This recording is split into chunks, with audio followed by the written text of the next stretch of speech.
já para o entendimento do todo, né? E você me lembrou agora que tem uma frase do Buda que é muito interessante, que diz assim: a virtude não consiste na indigência, muito menos na opulência, mas na simplicidade da vida.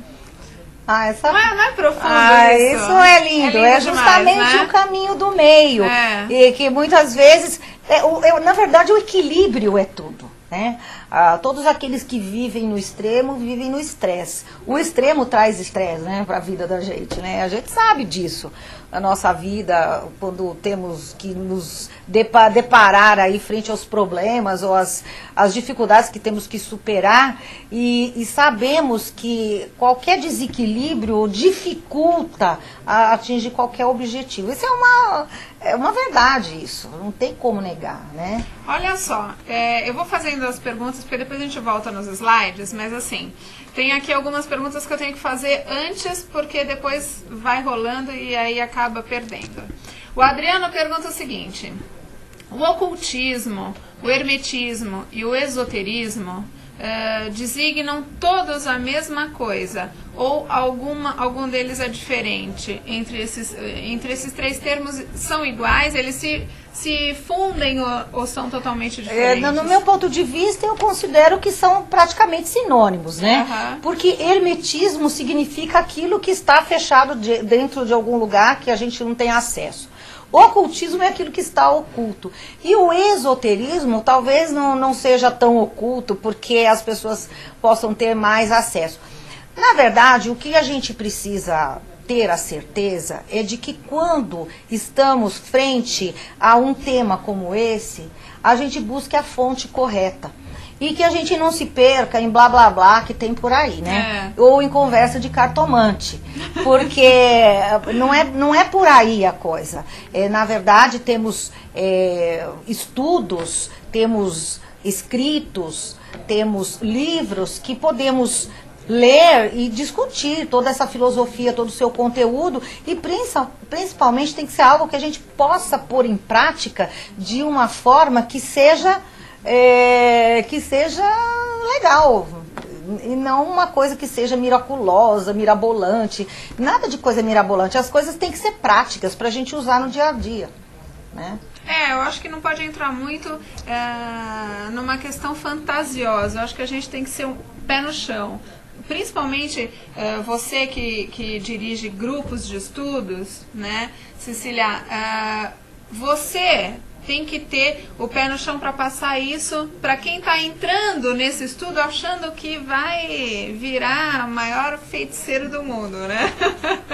Então, assim, longe disso. Longe disso, mas assim, as pessoas às vezes interpretam diferentemente do que é a realidade do tema. Inclusive o Ari pergunta aqui: Hermes, Tote e Mercúrio não são as mesmas personagens em culturas diferentes? Exatamente. São, né? Ari, você está certo, Ari. São os mesmos personagens em culturas diferentes. A representação do mesmo fenômeno. Hermes era considerado um deus da antiga Grécia. Na antiga Grécia. E o Tote um deus do antigo Egito. E Mercúrio, tá tudo ali, né? O Mercúrio, ele tem os mesmos atributos na mitologia romana, ou latina. É a mesma coisa. Exatamente, Ari, parabéns. Como que a gente pode estudar o hermetismo? Isso é muito legal. É fascinante, né? É fascinante. Não é tão difícil como pensa. E ninguém precisa conhecer, para conhecer hermetismo, fazer parte de nenhuma ordem ou de algum... não é necessário. Na verdade, existe um livro publicado, não lembro o nome da editora, mas chama-se O Caibalion, né? O Caibalion é um livro que, ao contrário, não foi escrito lá no Antigo Egito.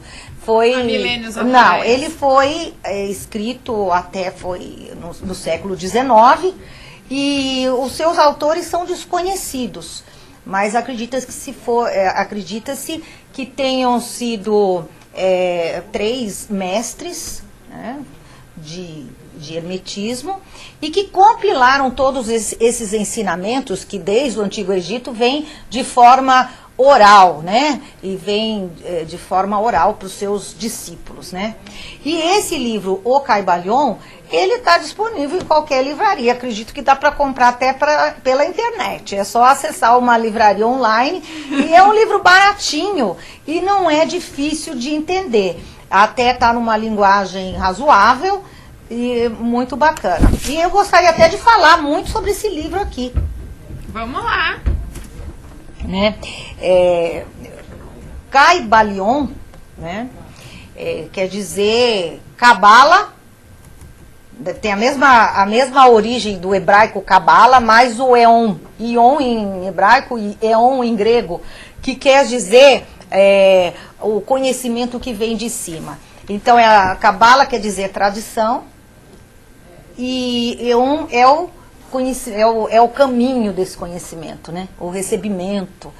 Então, esse é o Caibalion, o recebimento do conhecimento. E ele descreve 7 leis.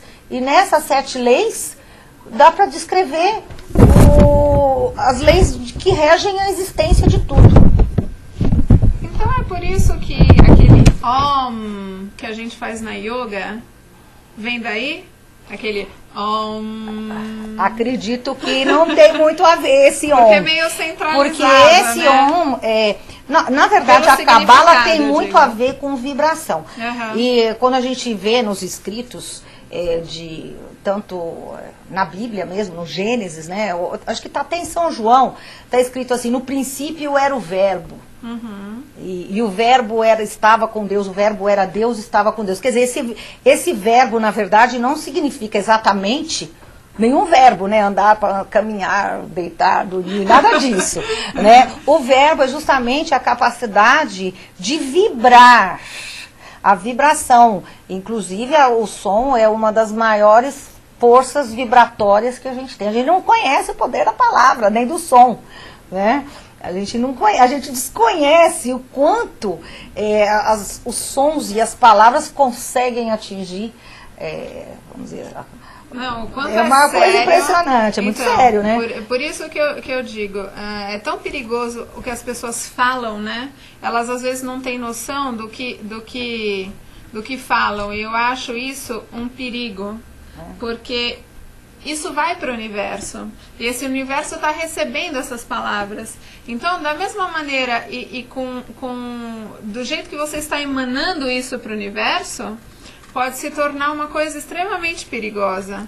Aliás, quando a gente fala do hermetismo, existem fontes básicas para ele, né?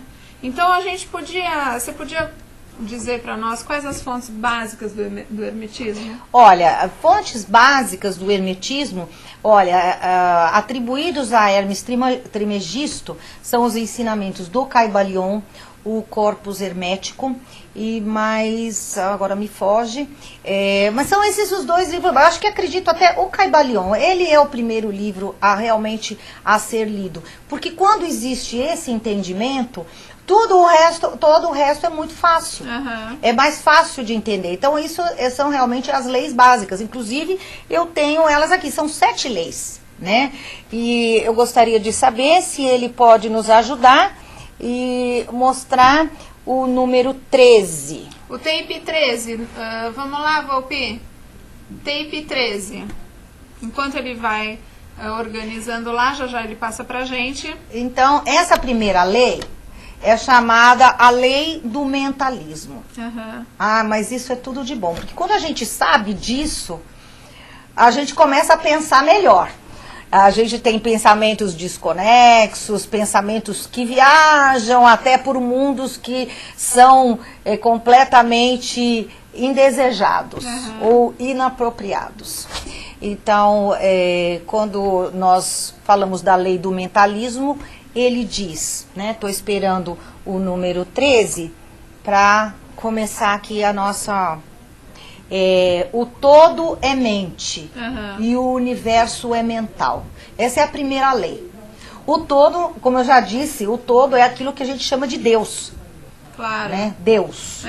O todo. Que a gente tem mesmo como um todo, né? É todo. É o todo. É o conjunto das manifestações. Enquanto ele vai organizando na existência. Já entrou. Chegou. Né? Então, nós temos ali o todo, que o todo é mente. Toda a existência é a emanação do pensamento de Deus. É o tal do verbo, ação, vibração. A existência vibra. Então, toda essa vibração faz parte da mente de Deus. Só que assim, a gente também não pode também querer viajar na maionese, porque nós somos pequenininhos ainda para entender realmente a essência do que é Deus, o que é o todo. Né? Então a gente diz que o todo é incognoscível, ele não dá para se compreender, mas a gente pode ter uma noção de que tudo aquilo onde estamos mergulhados e até aquilo que nós desconhecemos, tudo isso faz parte da mente infinita, mente vivente infinita e universal, né? E tudo que existe é criação da mente do todo. Agora, eu até queria ver com você, Cristina, se você consegue pensar, você consegue também criar um mundo. Então, não queira aqui pensar que eu sou uma herege e nem que estou fazendo uma apologia que somos grandes coisas assim dentro dessa criação. Somos pequenininhos ainda, né? Mas somos pequenos deuses, sim. No momento em que nós conseguimos pensar e criar coisas dentro com a nossa mente, né? E os grandes colaboradores aqui do nosso mundo, do nosso planeta, aqueles que fizeram as grandes invenções, eles criaram com sua mente. E nós criamos muitas coisas com a nossa mente no dia a dia. E criamos também, Cristina, o mundo que a gente vive. O que está ao nosso redor. Na verdade, o universo é muito relativo às pessoas. Cada um tem um universo muito peculiar e particular, né? O universo, ele existe como um todo, mas o mundo da existência individual, ele também é relativo a cada um de nós, né? Então, no seu mundo existem coisas que não existem no meu. Porque você tem o seu mundo com as suas peculiaridades e justamente com um mundo onde o seu pensamento emana as ideias. E nós vivemos dessas ideias. O meu, com certeza, completamente diferente. Comungamos em parte, porém, cada um tem um universo de certa forma distinto, né? Quando a gente fala nesses estudos milenares que aos poucos o ser humano está descobrindo, né?